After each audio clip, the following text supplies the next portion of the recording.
Buenos días a todos de nuevo. Muchas gracias por incorporaros a este coloquio, en el cual vamos a versar sobre los temas del Esquema Nacional de Seguridad, que fue acogido con muchísimo interés y con muchísima expectación, y que próximamente estaremos en la fecha en la que llega el límite de su primera aplicación. Pero queríamos afrontar este tema desde el punto de vista o desde la perspectiva de cómo los centros de respuesta a incidentes de seguridad, los centros de emergencia, tienen un papel importante en su desarrollo y en su puesta en marcha. Por ello, hoy en esta mesa me acompañan todos ellos representantes de CSIRS y de CERS. A mi inmediata izquierda tengo a Eduardo Carrozo, viene desde Uruguay. Él está trabajando en el CSIR Nacional. Y además creo que nos va a hablar también del proyecto Amparo, que tiene relevancia con este tema. Inmediatamente a su izquierda tenemos a Chelo Malagón. Ella es la representante y viene en nombre del IRIS-CERT. A continuación, Javier Candau, viene del CCN-CERT. Y finalmente Marcos Gómez, que viene del INTECO-CERT. Yo creo que ellos, los últimos tres, son los representantes de los CERTs más importantes que tenemos en nuestro país, en España. Quiero agradecerles a todos ellos el que hayan podido llegar hasta aquí. Sé que algunos de ellos lo han hecho con cierta dificultad. Algunos han tenido que vencer a las condiciones meteorológicas de hoy, que no son excesivamente favorables, y otros han tenido que hacer pues un viaje muy, muy largo, que al final pues ha hecho que su salud, en cierta manera, padezca un poquitín, pero sí que le agradezco mucho que pueda estar aquí y explicarnos sus experiencias. Si os parece, este es un coloquio, con lo cual lo que es realmente interesante es que vosotros estéis preguntando todo aquello que creáis que es de interés, ya que tenemos aquí sentados pues a los expertos que os van a contestar. Por ello, lo que voy a pedir a cada uno de los ponentes es, les voy a pasar la palabra para que en 5 o 10 minutos hagan una exposición pues un poco más elaborada de cuáles son sus actividades diarias y cómo se relacionan pues con el tema que tenemos en este momento como cabecera de la mesa del coloquio. O sea que sin más, si te parece. Muchas gracias. Bueno, buenos días. Muchas gracias por la invitación. Ya van varias veces que vengo a vuestro hermoso país. Siempre me toca en noviembre y con mucho frío. Todo lo que diga mal es culpa de la fiebre, pero bueno. Yendo a lo que me ha pedido Gemma, la primera cosa que, digamos, a mí me interesaría comentarles es cómo fue la realidad de nacimiento del CSIRT en el que me ha tocado dirigir estos últimos 6 años. Yo trabajo como gerente de seguridad de la información de la empresa telefónica estatal de Uruguay. Es una única empresa muy grande que es propiedad total del Estado, que se llama Antel. Tenemos a Telefónica compitiendo en celulares y datos y a Telmex también en celulares y datos, pero por el momento y por suerte, digamos, o por una afición de los uruguayos a lo estatal, nuestra compañía sigue siendo la más importante del país. Y allí, cuando se me encomendó la función de gerente de seguridad, implementamos un sistema de gestión de seguridad que provocó que empezaran a reconocerse incidentes. A continuación de eso, frente a un incidente masivo de Denial of Service por el 2005, mandamos a 5 personas, yo incluido, fuimos 5 personas a Carnegie Mellon y armamos el primer CSIR del país. A los 6 meses estaba acreditado en el FIRST y a partir de ahí empezamos a trabajar sobre una lógica que creo que mis compañeros van a apropiarse también, que es simplemente convencerse de que la seguridad no es propiedad de nadie, ni de una sola organización. Entonces, si bien tuvimos un montón de incidentes, algunos extremadamente relevantes para la zona de América Latina, en particular hubo uno de espionaje entre gobiernos bien interesante que terminó de convencerme de que nosotros no teníamos que hacer eso, y de hecho creamos un SER nacional para sacarnos todos los problemas de seguridad nacional de encima.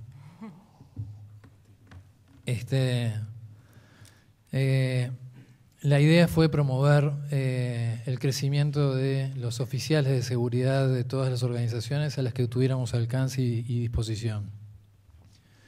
Hemos hecho una especie de academia nacional con el CECIRT de Antel, que trasvasó las fronteras nacionales y que hoy digamos, tiene varias ramificaciones internacionales a nivel de lo que es América Latina y el Caribe.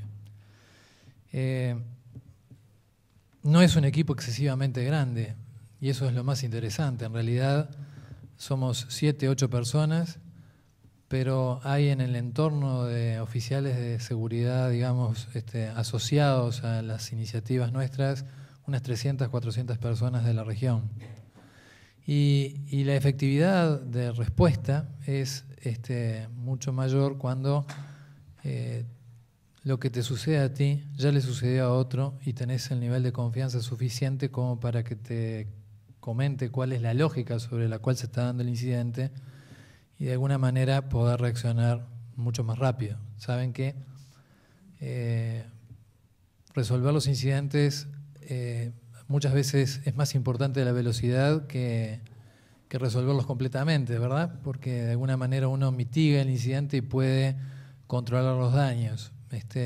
Y de alguna manera esa lógica nos ha ayudado muchísimo para lo que es darle a nuestra compañía en particular y al país en general, porque desde nuestro CECIRT promovimos leyes como la creación de CERTUI, que es el Centro de Respuesta Nacional, que también integro ahí como técnico, ahí trabajo como si fuera un técnico respondiendo a incidentes.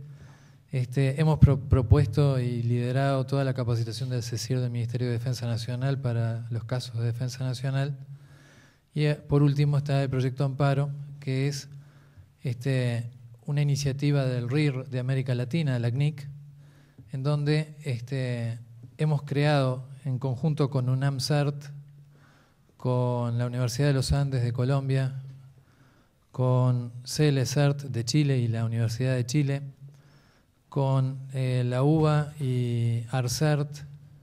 Somos una decena de técnicos que armamos un manual de gestión de incidentes que, bajo la lógica de la que estoy hablando de entrenar a las personas para que puedan ser capaces de entender que están frente a un incidente, lo hemos puesto disponible en Internet y ha sido muy bien acogido. Hemos tenido una cantidad de buenas recomendaciones.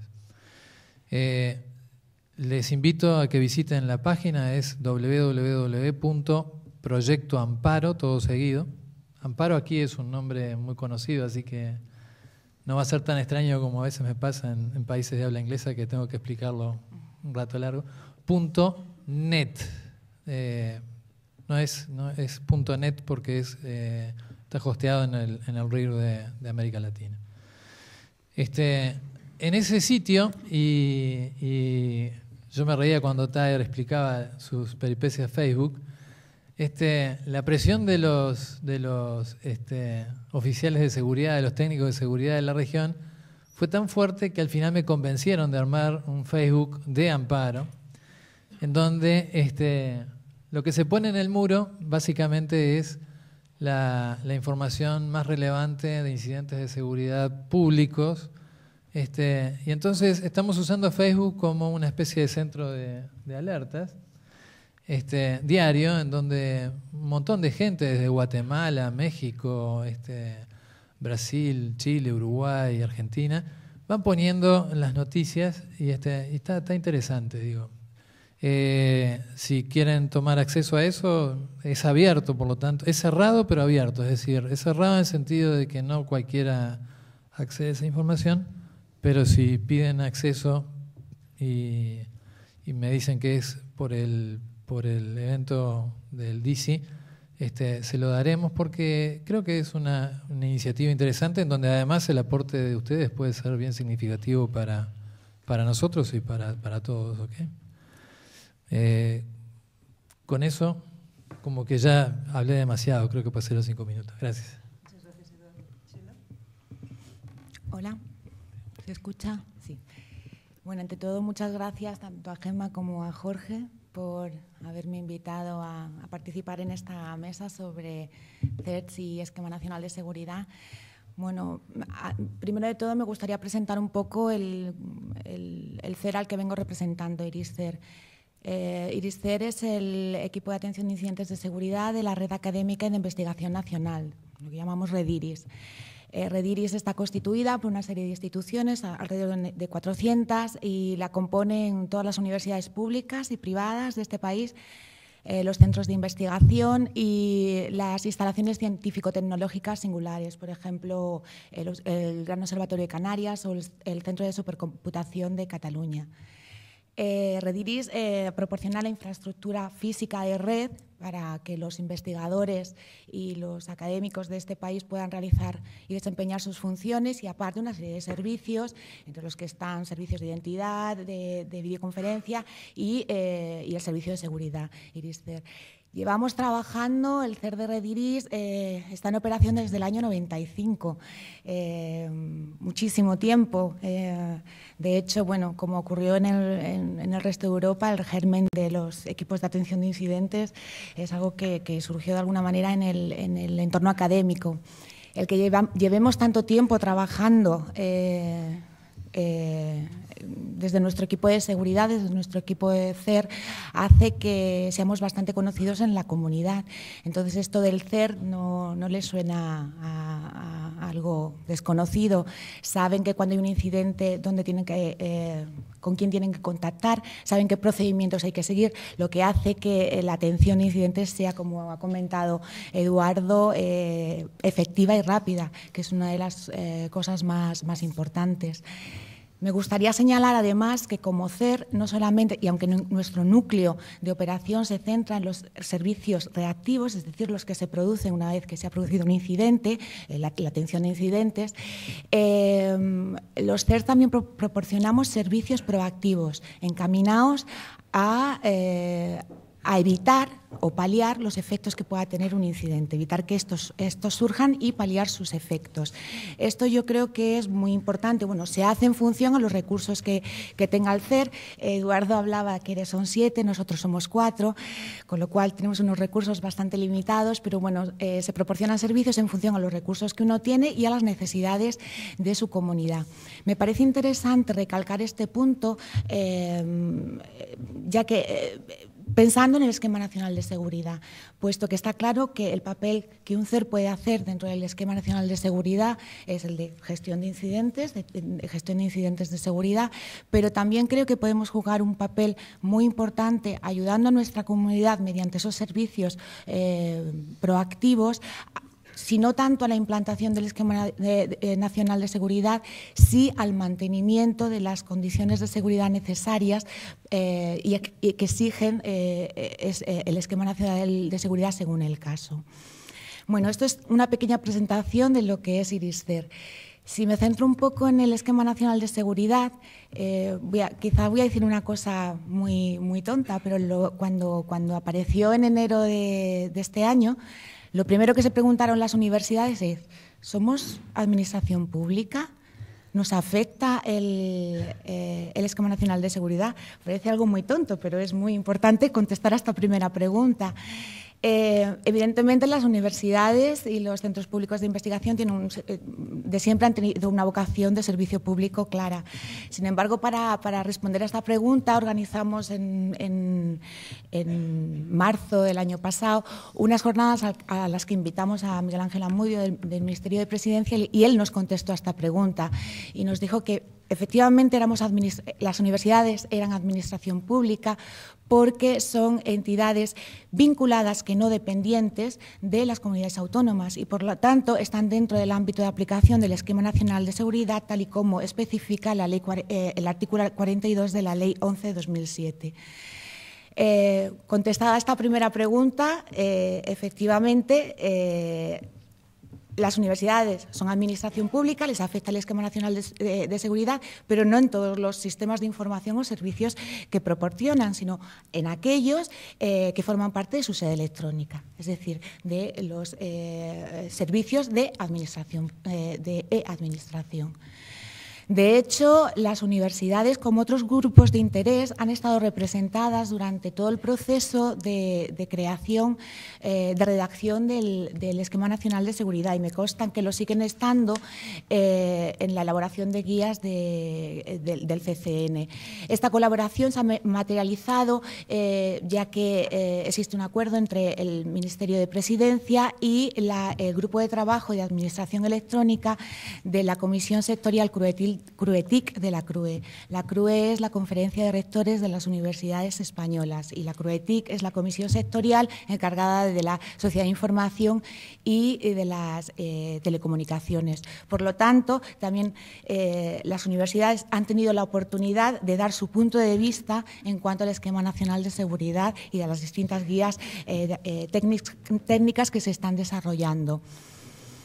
Actualmente, Rediris está en conversaciones con la CRUETIC pues para intentar identificar acciones y servicios que puedan ayudar a nuestra comunidad, a la comunidad académica, para poder cumplir el Esquema Nacional de Seguridad y, como he dicho antes, aprovechar una funcionalidad que ya está establecida, como es el equipo de seguridad, tanto en la capacidad de atención de incidentes como en otra serie de servicios proactivos, pues para, como he dicho, ayudar a las instituciones a adaptarse y a mantener los niveles de seguridad adecuados para mantener los requerimientos que se exigen en el esquema.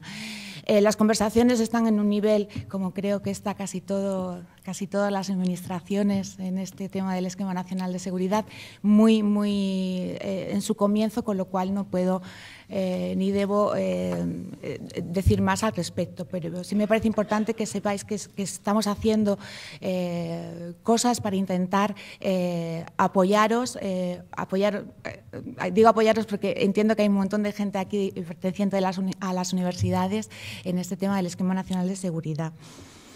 Voy a terminar, para no extenderme, dando algunas pinceladas de lo que me parece más positivo en cuanto al Esquema Nacional de Seguridad, por lo menos desde el punto de vista de la comunidad académica, y también de lo que creo que son las mayores dificultades que también presenta.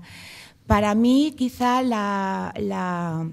el punto más positivo sea la concepción que presenta el Esquema Nacional de Seguridad acerca de la seguridad como algo integral, como algo transversal a toda la organización, que implica todas las áreas y que no se trata de acciones aisladas, sino de un plan que además debe seguir los principios de proporcionalidad, es decir, hay que invertir en seguridad en función a lo importante que sea lo que queramos proteger. Eso me parece un gran acierto y un cambio de mentalidad que se debe producir en todas las instituciones. Además, me parece que se hace un trabajo bastante importante de concienciación. Se hace mucho hincapié en la formación y en la información. Es algo que, por ejemplo, nosotros desde IRISTER siempre hemos intentado hacer con nuestras instituciones y creo que es algo muy básico, pero es la base de todo. Como he comentado antes, otro aspecto muy positivo del Esquema Nacional de Seguridad es que promueve la creación de capacidad de respuesta a nivel local. Y esto es fundamental para reaccionar ante incidentes, para reaccionar de una forma rápida, eficiente y además para aprender de la lección. Si bien el Esquema Nacional no promueve la creación de CERT, sí me parece que es una buena oportunidad para que los CERT que ya existen y que dan servicio a determinadas comunidades puedan potenciar sus servicios proactivos, sus servicios de prevención de incidentes y de detección de incidentes. Y creo que ahí todos los que estamos aquí presentes tenemos una baza que jugar y una baza bastante importante. Por último, no nos engañemos, una de las dificultades del Esquema Nacional de Seguridad, bajo mi punto de vista, es que es muy complicado de afrontar, requiere muchísimos recursos.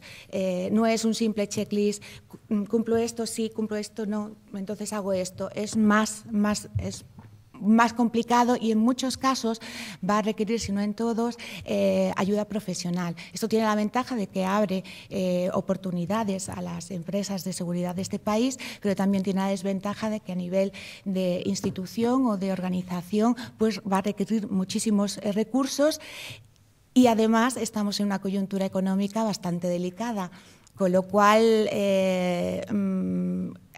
Gemma hablaba de los plazos, que se supone que a 1 de enero del 2011 al menos tiene que estar realizado un plan de adecuación que diga las acciones a tomar dentro de los próximos 3 años y me parece que es un poco complicado, está siendo un poco complicado, al menos hablo desde la experiencia que puedo tener hablando con las instituciones afiliadas a Red Iris, el cumplir estos plazos, porque además hay mucho desconocimiento. La gente está un poco perdida, no sabe qué hacer. Es verdad que existe material de apoyo como las guías técnicas, pero creo que la gente necesita más información, necesita más casos prácticos. Y bueno, yo creo que eso es todo. Espero no haberme extendido mucho y paso la palabra al siguiente ponente. Bueno, buenos días. Mi nombre es Javier Candau, yo pertenezco al CCNCER y bueno, voy a empezar dando un poco desde cuándo se dedica el CCN a estos asuntos de seguridad informática. El CCN, Centro Cristológico Nacional, se creó en el año 85, aunque no tenía un formato de reconocimiento público. Y entonces sus objetivos principales pues eran el desarrollo de productos de cifra y la realización de auditorías de seguridad para verificar que en aquellos momentos había pocas redes, había ordenadores aislados, pero que la información manejada por esos equipos pues se protegiera adecuadamente. Posteriormente, después de la Ley 11/2002, en el cual se da el formato legal al Centro Nacional de Inteligencia, se crea el Centro Cristológico Nacional. En 2004 se publica su Real Decreto y en ese Real Decreto se focaliza al Centro Cristológico Nacional principalmente en la redacción de guías y buenas prácticas de seguridad para la Administración Pública, en la formación del personal, en la realización de auditorías e inspecciones de seguridad y en la certificación de productos. Si veis, todas estas misiones son misiones fundamentalmente reactivas. Son misiones en las cuales estamos protegiendo la seguridad del sistema y lo único que estamos haciendo es intentar elevar el nivel de seguridad o la altura de la defensa o la altura de la muralla para proteger a nuestro sistema. Pero no se estaban haciendo ningún servicio de los que ha citado Chelo como servicios proactivos.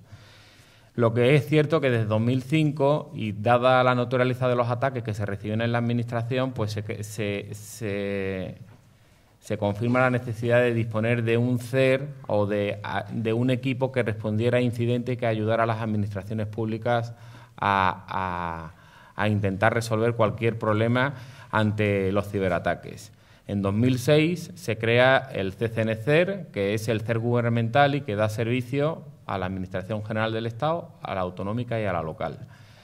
Las misiones de este CCNCER se publican precisamente con el Esquema Nacional de Seguridad, en el Real Decreto número 3 de este año, y en el cual se cambian un poco, aparte de las misiones anteriormente citadas en el CCN, se dan nuevas misiones al CCNCER, como la de publicación de vulnerabilidades, informar a las administraciones públicas de amenazas y, sobre todo, actuar ante incidentes de seguridad. Todo esto está desarrollado en una serie de artículos, pero lo que sí que con este Real Decreto se constata es que nos enfrentamos a una problemática bastante más grande y bastante transversal a todos los negocios de las distintas administraciones, a la cual la vamos a llamar ciberseguridad. El hecho es que se reciben ciberataques y se reciben muchos ciberataques. Y actualmente pues tenemos bastante descompensada la capacidad defensiva con respecto a la capacidad de ataque de nuestros adversarios.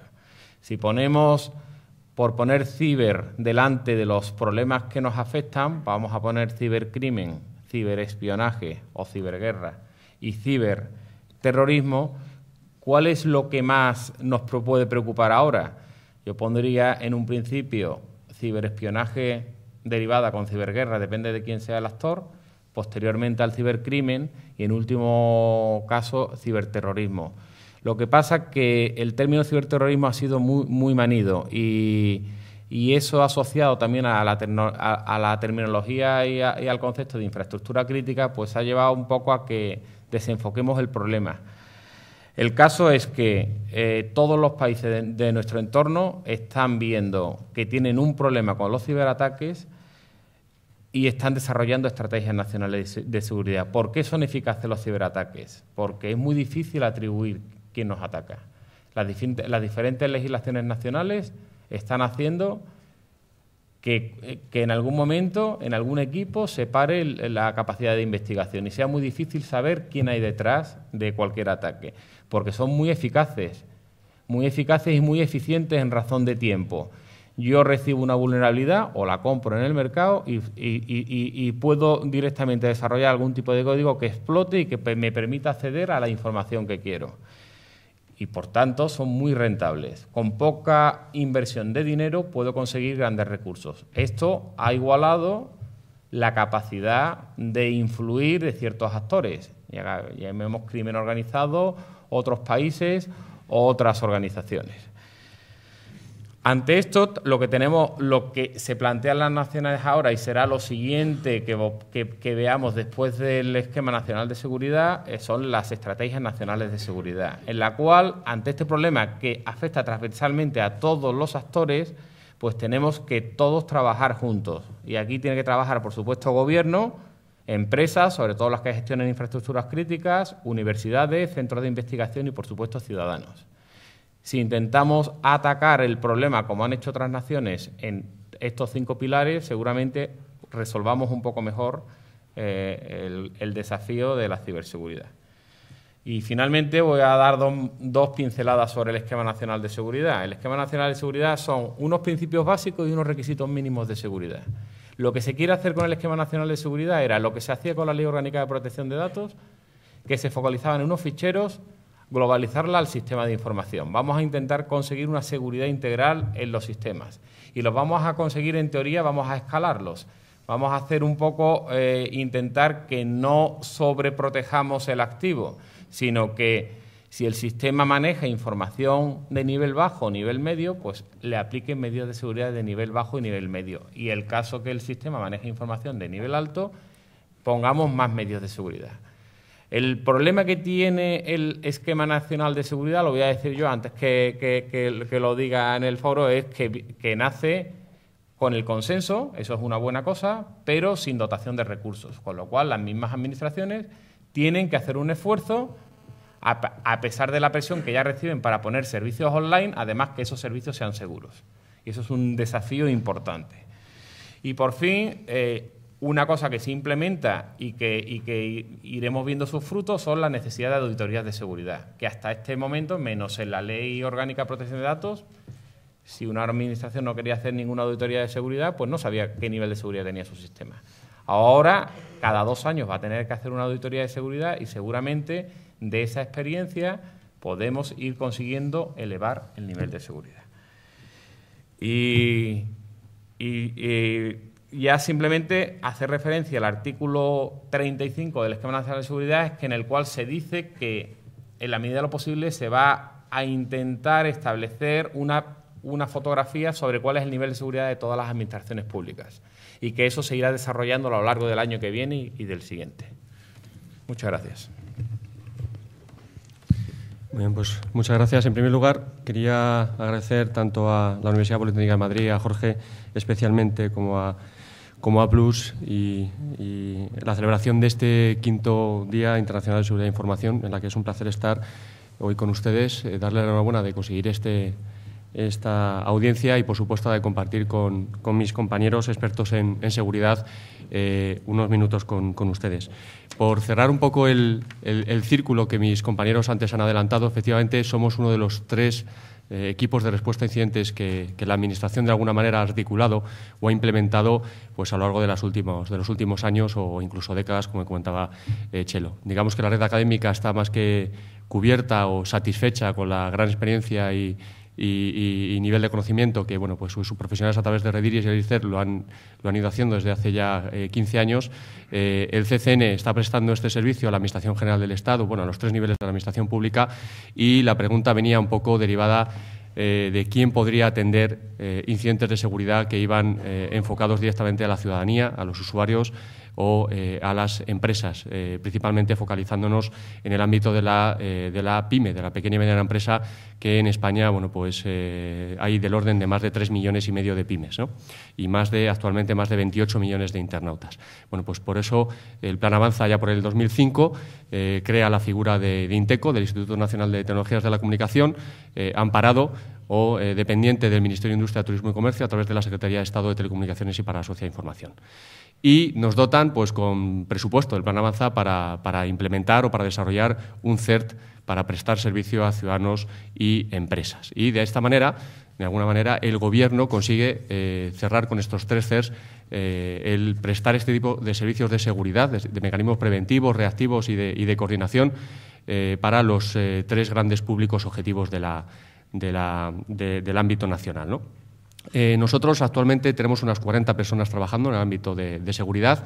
El 80%, casi 90%, están concentradas en el ámbito del CERT, del equipo de respuesta a incidentes, y luego tenemos también un equipo que se dedica a hacer estudios y desarrollo de guías de implementación, un poco más la parte más preventiva, proactiva, de formación o de información que comentaban algunos de mis compañeros. El resto pues son ingenieros de telecomunicaciones, de informática, incluso algún intrusista, algún matemático, etcétera, que se ha colado por ahí y que se dedica también a esto de la seguridad, porque bueno, pues, son muchos los aspectos técnicos que toca el ámbito de la seguridad tecnológica o del ámbito de la seguridad de información. Para que se haga una idea, resolvemos del orden de unos 12.000 incidentes al año, de los cuales aproximadamente la mitad tienen que ver con uno de los ciberataques que ha mencionado mi compañero Javier, que es el cibercrimen, es decir, lucha contra el fraude electrónico en la red, contra el famoso phishing, farming, etcétera, etcétera, ¿vale? Para que se haga una idea, pues de esos 12.000, la mitad aproximadamente son los incidentes que nos llegan de ciudadanas y empresas con algún tipo de intento de estafa o de perjuicio económico. Más datos, bueno, pues como un CERT vive mucho de esos mecanismos no solo reactivos de gestión de incidentes, sino de prevención para que esos incidentes no se produzcan. Bueno, pues la parte de formación, información y concienciación es uno de los pilares básicos de cualquier equipo de respuesta a incidentes, y nos dedicamos pues, a dar de alta del orden de 6.000, 7.000 contenidos al año entre boletines, avisos, alertas, malware y vulnerabilidades, ¿vale? Entonces, bueno, esas son la fuente de conocimiento de las cuales nosotros nos nutrimos. Cualquiera de los que estamos aquí, CERTs, de alguna manera tenemos sensores desplegados en nuestro ámbito comunidad de actuación. Lo hace, por ejemplo, los Rediris en la red académica a través de la red SARA y similares, lo hace el CCNCER a través de los distintos mecanismos que implementa en la Administración, y lo hacemos nosotros también. Nosotros lo tenemos un poquito más complicado porque realmente no administramos ninguna red. O sea, el objetivo principal que tiene un equipo de respuesta a incidentes, no nos engañemos, es el de gestionar los incidentes que se producen dentro de una red, siempre que esa red sea de alguna manera administrada o gestionada por él mismo, o por lo menos conocida de alguna manera. En nuestro caso, pues imagínense desplegar una sonda, un sensor en 28 millones de internautas, o 12 millones y pico de hogares, o en 3 millones y pico de pymes. Bueno, el caso es que en este ámbito, bueno, pues hemos tenido que innovar un poquito, y sí que nos hemos puesto a la tarea pues desarrollando herramientas propias, algunas de las cuales, bueno, pues las sonarán o incluso las tendrán instaladas en sus hogares, como Conan o similares. Bueno, son ejemplos de que al final cualquier CERT tiene una pata importante de innovación, y es que 2 de los conceptos que vamos a manejar en esta mesa son que hay un profundo, un dinámico cambio conceptual constante. Se han hablado de cosas como gestión de incidentes, ciberataques, ciberdefensa, niveles de seguridad, gestión de la seguridad, pero yo voy a introducir otra variable más dentro de esta parte del Esquema Nacional de Seguridad. Es una parte que nos viene del mundo anglosajón y de Europa, y que últimamente tanto la Agenda Digital Europea, recientemente publicada, como en el ámbito de la Agencia Europea de Seguridad de las Redes y la Información, la ENISA, que es, digamos, que la agencia de seguridad que la Comisión Europea tiene para asesorar a sus Estados miembros, están hablando de un término que es un ejemplo más de los que venimos manejando en el ámbito de la seguridad, y que todos los años o meses o días nace uno, y es el término de la resilience, o de la resistencia que un sistema, que una red digamos, una infraestructura, una arquitectura tiene que soportar de cara a un ataque y cómo se complementa con otros conceptos que aparecen mucho pues, en el Esquema Nacional de Seguridad o con la bastante comparada ISO 27000 o la familia ISO 27000, que es ya con temas de plan de continuidad de negocio y similares. Bueno, el caso es que nosotros trabajamos en ámbito también de la gestión de la seguridad, como les comentaba, y manejamos este tipo de términos con muchísima cercanía. Y luego están también otro concepto que vamos a manejar mucho y que al fin y al cabo es un riesgo, que es el cambio constante de la tecnología, ¿no? La aparición o en este caso, iba a decir, contaminación de ciertos términos que empezamos a usar cada vez más y que contaminamos pues, con nuestra creencia de que funcionan de una manera y luego son de otra, como por ejemplo el término de cloud computing y que de alguna manera los que venimos trabajando desde hace unos años en ello, pues él está por un lado, digamos, crucificando a la hora de que sea una solución de gestión de seguridad o de facilidad o de facilidades a la hora de implementar seguridad cuando nos apoyamos en este tipo de tecnología y otras, en cambio, en las que solo tenemos que, digamos, esforzarnos en cambios no tecnológicos, sino en cambios más bien de procedimientos o de procesos donde conseguimos, con muy poco esfuerzo, de la dualidad esta de coste-beneficio, pues conseguimos, con esa implementación de ciertos controles, de ciertas contramedidas o procesos básicos, pues conseguimos un nivel de seguridad bastante bueno. Comentaba Javier, por ejemplo, el tema de los requisitos mínimos. Efectivamente, el Esquema Nacional de Seguridad parece una línea básica, una línea mínima de requerimientos de seguridad, una baseline a seguir por las administraciones, pero tiene un hándicap y es que es de obligado cumplimiento. Comentaba también Chelo que efectivamente los CERT podrían aportar bastante a la implementación o adaptación de un Esquema Nacional de Seguridad, efectivamente, porque llevan ya bastantes años manejando una terminología, unos términos de referencia, una forma de trabajar que de alguna manera les ha preparado para pues situaciones como esta, ¿no? O sea, por ejemplo, un CERT, nosotros, todos los que estamos aquí sentados, formamos parte de los foros nacionales, europeos o internacionales más importantes, como el FIRST, como Terena. Todos tenemos algún tipo de certificación o acreditación que al final pues, te da esa confianza para hablar de un CERT al otro lado del charco y que te escuchen y que la gestión del incidente sea verdaderamente eficaz o efectiva. Bueno, pues por ejemplo, uno de esos procedimientos o de controles que vienen bien expresados en el Esquema Nacional de Seguridad es la concienciación, la formación. Y es seguramente una de las cosas en las cuales un CERT puede aportar mucho porque es uno de los 3 pilares básicos a los que se dedica. Los mecanismos preventivos de formación e información, los reactivos de gestión de incidentes y los de coordinación con otros equipos de respuesta a incidentes. Y también el hecho de estar acreditados o el hecho de basarnos en muchísimos estándares, normas o buenas prácticas hace que recibamos con mucho cariño o con mucha expectación un Esquema Nacional de Seguridad, porque al final pues es aterrizar un poco, poner negro sobre blanco qué debe hacer una administración para cumplir con ese Esquema Nacional de Seguridad y no nos olvidemos, como comentaba, es una regulación y por lo tanto bueno, pues hay una obligación temporal además bastante viciosa para que estas administraciones de los 3 niveles pues se apliquen el Esquema Nacional de Seguridad. Es una muy buena oportunidad para la industria porque digamos que abre una línea de negocio que ya estaba abierta hace tiempo con la implantación, por ejemplo, de SGSIs, con la ISO 27000, con la implantación de otros estándares que venían del mundo anglosajón y lo malo que comentaba Chelo, efectivamente, es que la coyuntura económica pues no es la mejor del mundo para que llegue un Real Decreto o un Esquema Nacional de Seguridad en este caso y nos digan que lo implementemos. Yo creo que saldrá a lo largo del debate cómo podemos hacerlo eso dentro de las administraciones con los recursos que tenemos. Yo creo que ahí el CER puede jugar un papel fundamental. Es decir, el Esquema Nacional de Seguridad no es que nos obligue a tener un CER, pero si tenemos un CER o tenemos un equipo de respuesta a incidentes, desde luego la tarea va a ser mucho más fácil porque normalmente ese equipo de respuesta a incidentes ya es un activo crítico de esa organización y pueden funcionar pues como una palanca de apoyo, un catalizador a esta implantación. Y bueno, esas son algunas de las aportaciones que quería hacer antes del debate. Gracias. Bueno, muchas gracias, Marcos, y muchas gracias a todos por haber sido tan exhaustivos en las actividades que estáis realizando cada día y en relación tanto a lo que son los centros de respuesta como al esquema nacional o incluso a otros temas que tenemos frente a nosotros, como puede ser la protección de infraestructuras, la ciberguerra, el ciberterrorismo. Creo que ahora es el momento para vosotros, para la audiencia. Me gustaría abrir este coloquio. ¿Tenéis preguntas? Quien la tenga, por favor, que simplemente levante la mano. Muchas gracias. ¿Allá hay una, por favor?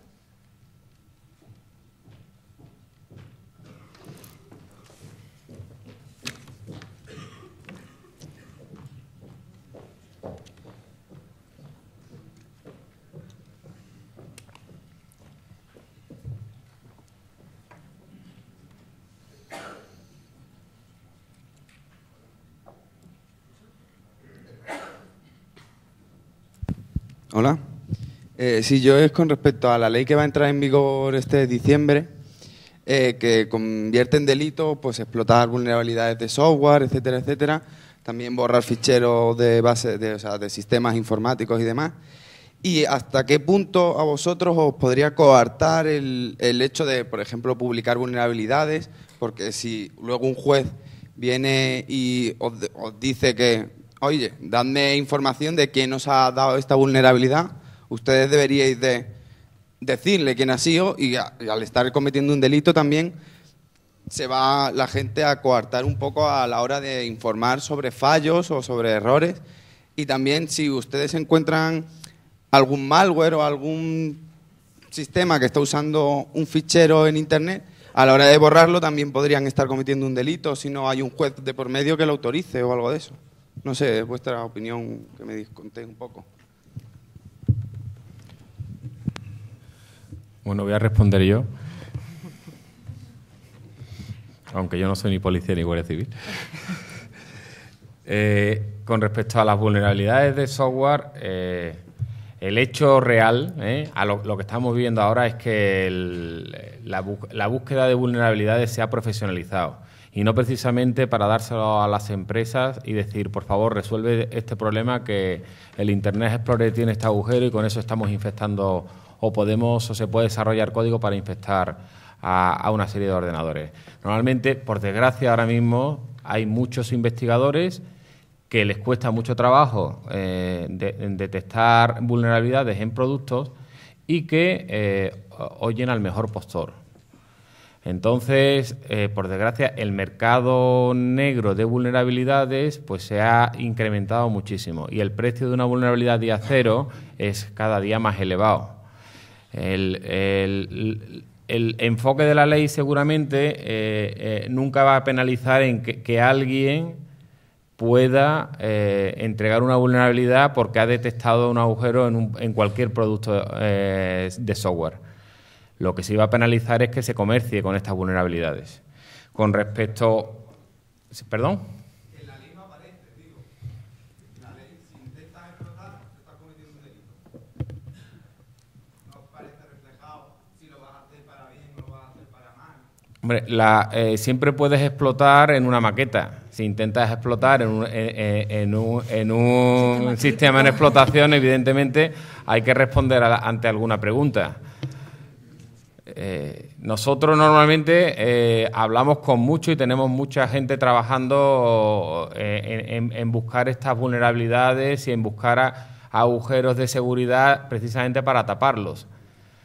Y no tienen este problema legal, Otra cosa es el tema de decir, bueno, si detecto malware, borro el fichero, no borro el fichero. Yo creo que lo mejor es, si estamos detectando malware en alguna red o en algún sistema que no nos pertenece, lo importante es reportarlo. Ya borrará a quien le toca borrar, quien tenga la responsabilidad de borrar el fichero. Pero normalmente estamos actuando, o se actúa bastante deprisa, se reenvía un correo y se dice, aquí hay un problema y rápidamente ese fichero es quitado y analizado como corresponde. Pero hay una gran variedad de matices en todas estas cosas y con términos genéricos tampoco podemos resolverlo. No obstante, la intención de que cada vez haya menos malware y que se reduzcan las vulnerabilidades sigue vigente. No sé si con eso te respondo. Marcos. Yo una cosita, simplemente añadir a una de las cosas que has dicho. Si lo que es los CERS siempre, si recibimos una orden judicial demandando información, estamos forzados a contestar y dar la información que tenemos. Con lo cual ahí no podemos decir, bueno, me lo voy a pensar, no sé si darla. No hay tutía, tenemos que darla. Otra cosa es que descubramos información que puede ser sensible. Ahí yo creo que te ha respondido un poco Javier.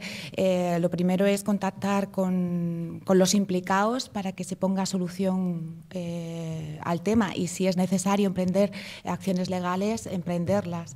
Pero desde luego si se nos requiere información por vías judiciales la tenemos que proporcionar sí o sí.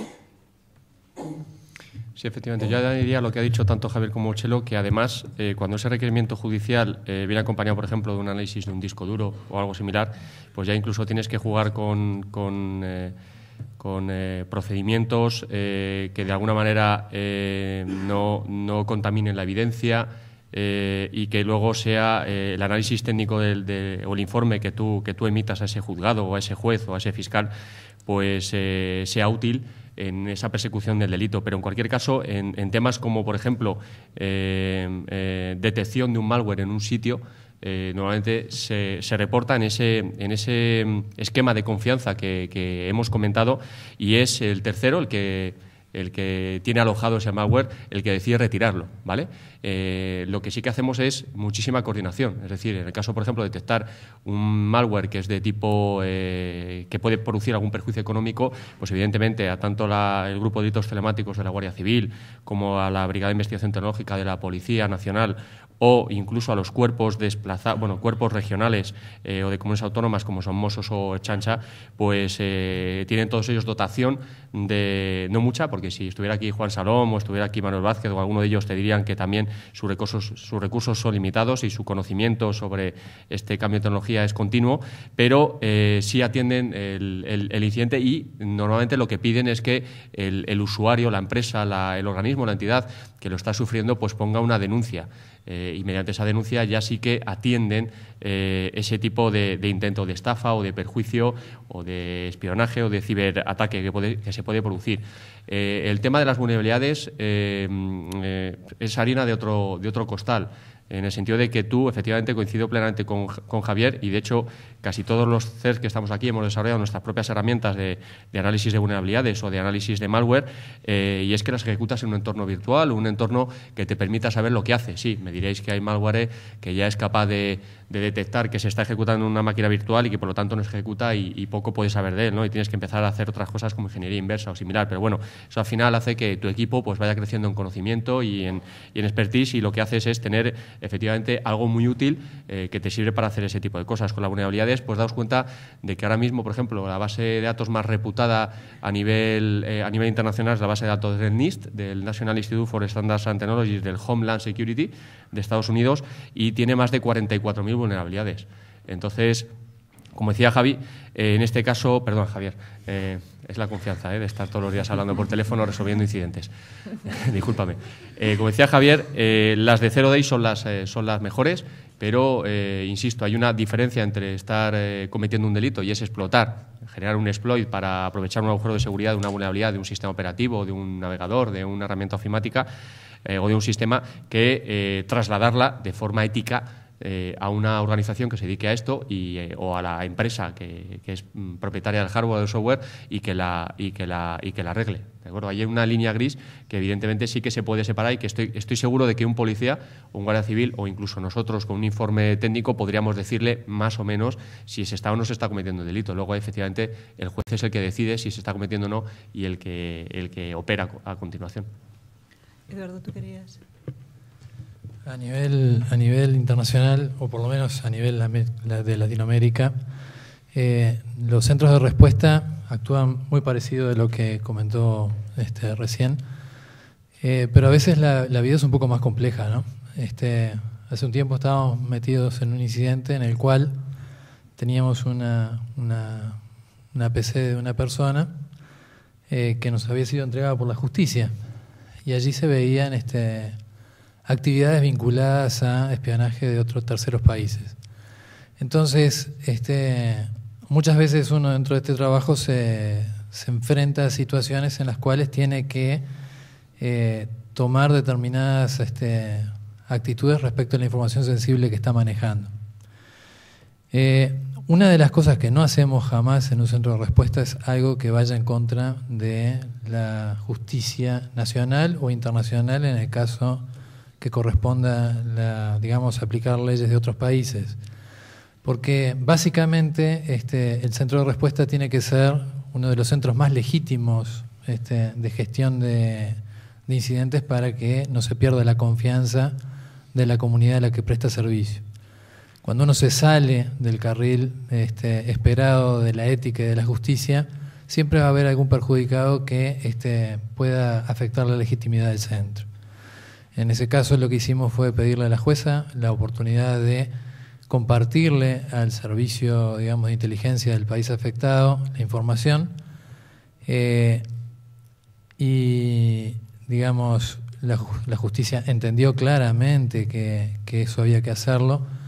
A las 4 horas tenía al principal de seguridad de la información del país en mi escritorio, viendo dónde había impactado. Los caminos son diversos. Hay que poner a veces un esfuerzo intelectual importante para que todos los involucrados tengan su espacio justo de legitimidad. Pero nunca un centro de respuesta puede hacer algo que esté fuera de lo que es la normativa. Creo que no conozco la ley en profundidad ni cómo está planteada para España, pero seguramente cuando uno encuentra información privilegiada o sensible de una organización, lo correcto, y no puede ir en contra de eso la ley, es que a la organización se le pueda informar para que la organización pueda tomar las medidas que considere pertinentes. Como por ejemplo cambiar las passwords que han sido vulneradas de cuentas bancarias o de cuentas de servicios médicos o lo que sea, que es bastante frecuente encontrar ese tipo de cosas.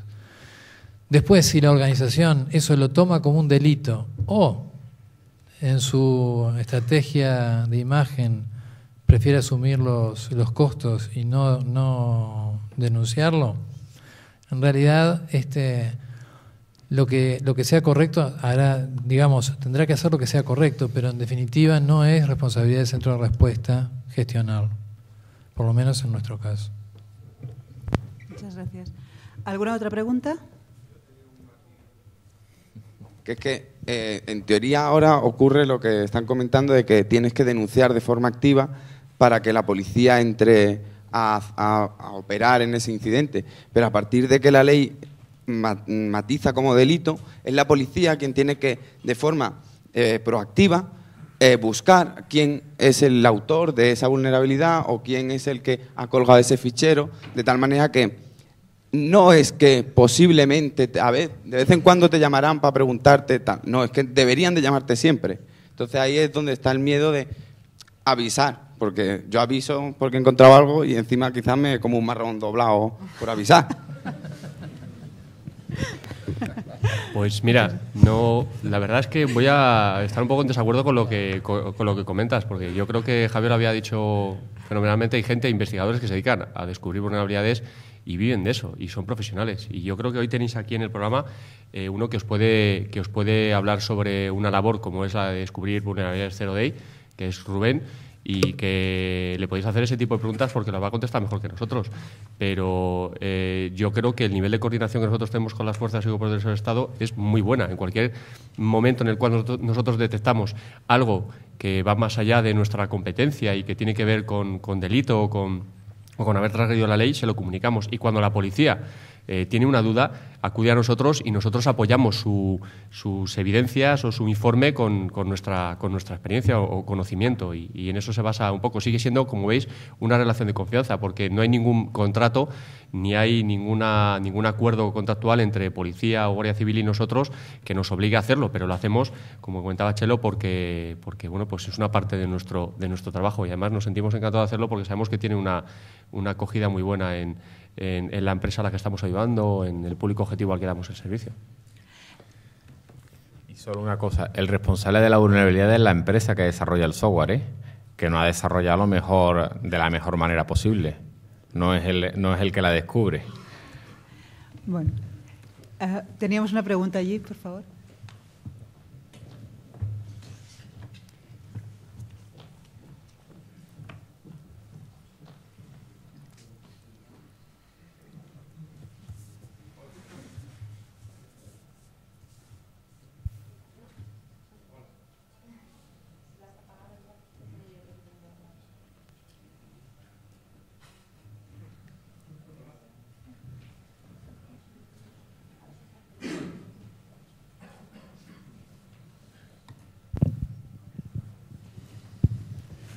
Buenos días. Una pregunta sobre el Esquema Nacional de Seguridad. ¿Qué aporta nuevo sobre las ISO 27000? Porque creo que en algún artículo indica que se puede apoyar en la ISO. Y si no es, aparte de obligar a cumplir el esquema, la seguridad, si no es un poco reinventar la rueda o para aportar cosas nuevas. Y para Javier, sobre las guías de la serie 800, si se harán públicas para el público en general y no haya que hacer un registro de acceso a ellas, que creo que son todavía privadas. Muchas gracias. Bueno, la serie 800 es pública, y vas al portal www.ccncer.cni.es y todas las guías que están ahora mismo, incluso las que están en borrador, son públicas y todos los comentarios son bienvenidos. Entonces eso se queda fuera. Las otras no, las otras están dentro del ámbito de la Administración. ¿Y la segunda pregunta cuál era? ¿Qué aporta el Esquema Nacional de Seguridad respecto a la 27.000? ¿Qué aporta el esquema con respecto a la 27.001, 27.002? La 27.001 y 27.002 son guías que están diseñadas para comercio electrónico fundamentalmente. Entonces, el Esquema Nacional de Seguridad ha adaptado parte de las recomendaciones de la 27.001 a la Administración Pública, que tiene una manera de funcionar completamente o bastante diferente a una empresa. Posteriormente hay una cosa que ha dicho Marcos antes, que es muy importante, que es obligatorio. La serie 27.000 son buenas prácticas y en una declaración de aplicabilidad una empresa puede decidir qué parte de esa 27.001 utiliza y qué parte no utiliza. Y después hay una serie de obligaciones en certificación de productos, en necesidad de fortaleza en la cifra y en otros niveles de protección que normalmente la 27.001 no cubre. No obstante, hay un documento dentro de este portal donde te dice cuáles son los requisitos de la 27.001 que se cumplen en el esquema y cuáles son los que son genuinos del esquema. Cogeríamos una última pregunta.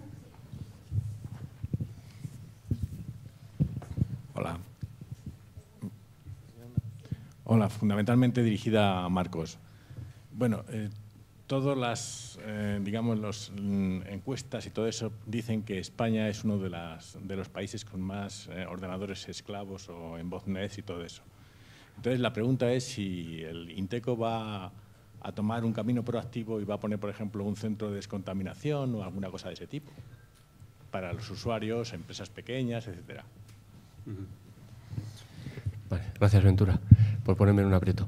Bueno, es muy complicado el tema de las botnets, los zombies, las redes estas de Zeus, de Mariposa, de Aurora, y ya no sé qué nombre le vamos a poner, pero todas le ponen nombre de huracán o de algo así torrencial o, bueno, cataclismo al canto, ¿no? Efectivamente, en muchas de las estadísticas de empresas de seguridad, tipo Symantec, tipo McAfee o similares, España aparece en el mapa de las botnets y digamos que el nivel de seguridad de nuestra ciudadanía o de nuestro usuario, de nuestro hogar en casa, no es el más adecuado.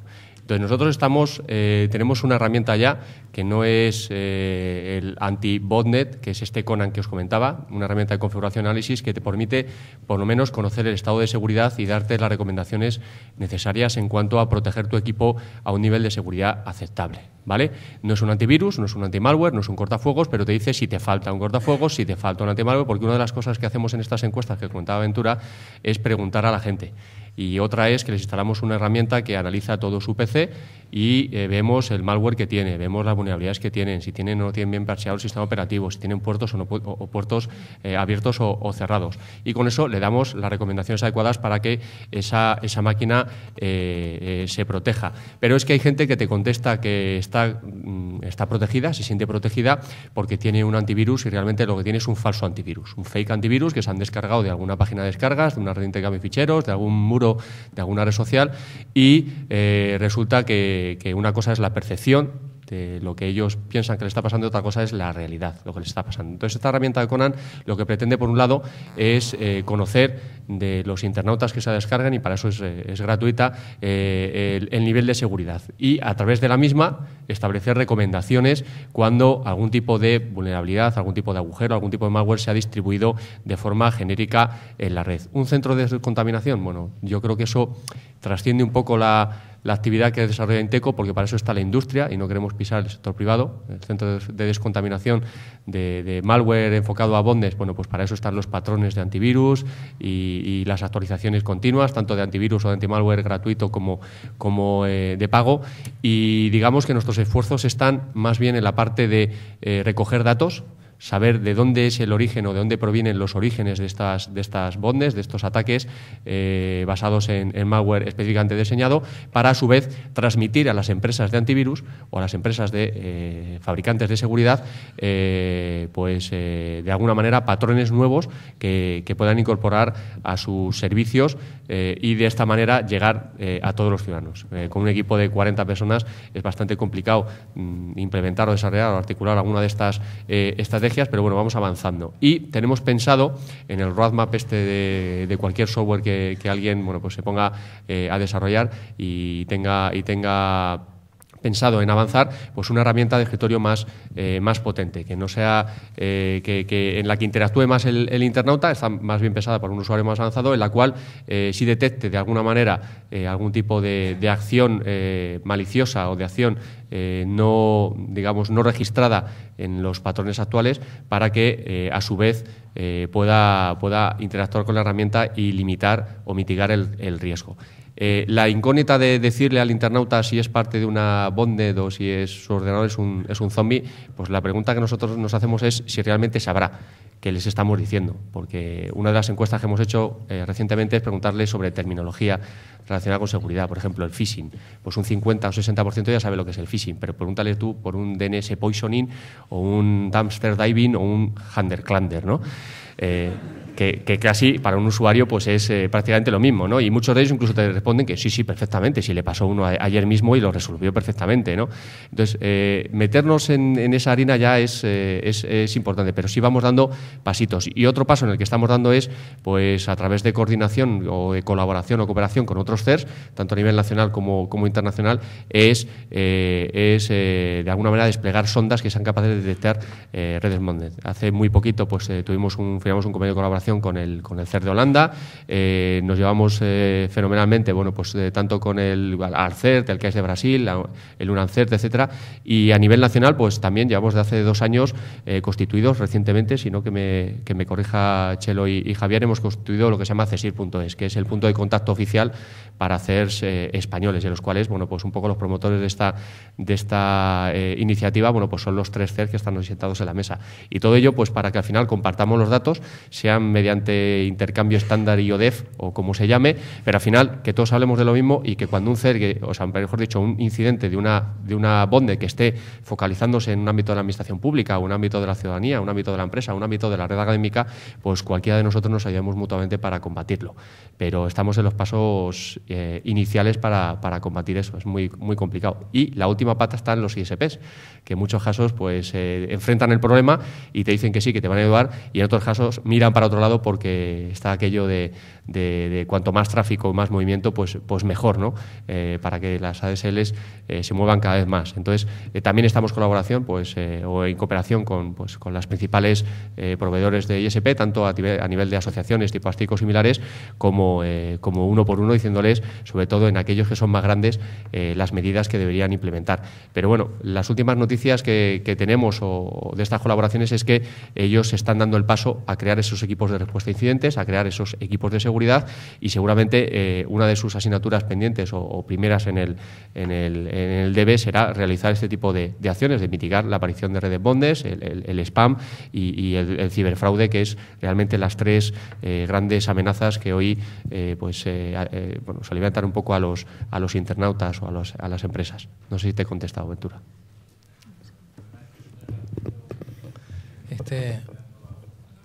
Voy a hacer una visión desde un ISP, que no es contradecir a Marcos, pero es decir, un poco cómo lo vemos desde, no me voy a desde retractar, la Eduardo. industria de las telecomunicaciones. En particular, mi compañía tiene el 80% de ISP de Uruguay. Y nosotros tenemos un grupo de sensores, son unas Honeynet y unas Darknet, también con el grupo de CERVR y CERCL, en donde básicamente el sensor te reporta las máquinas que tienen problemas, porque la lógica es mostrarse como una máquina vulnerable para que te ataquen, y se le avisa a cada cliente en forma automatizada que tiene que limpiar la máquina. Ahora, la verdad de la historia es que las personas, los ciudadanos de a pie, no tienen una percepción clara del problema hasta que un humano los llama y les dice, bueno, mire, si usted no arregla esto, está expuesto a un problema legal. Y eso es muy costoso.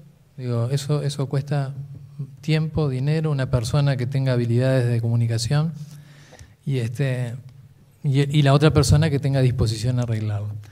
Entonces, sí nos interesa a ISP que no esté contaminada la red, porque en la medida que hay demasiados bots, digamos, metidos dentro de mi red, un día cualquiera, con un ataque masivo, me dejan todo el sistema afuera y pierdo credibilidad como proveedor de Internet.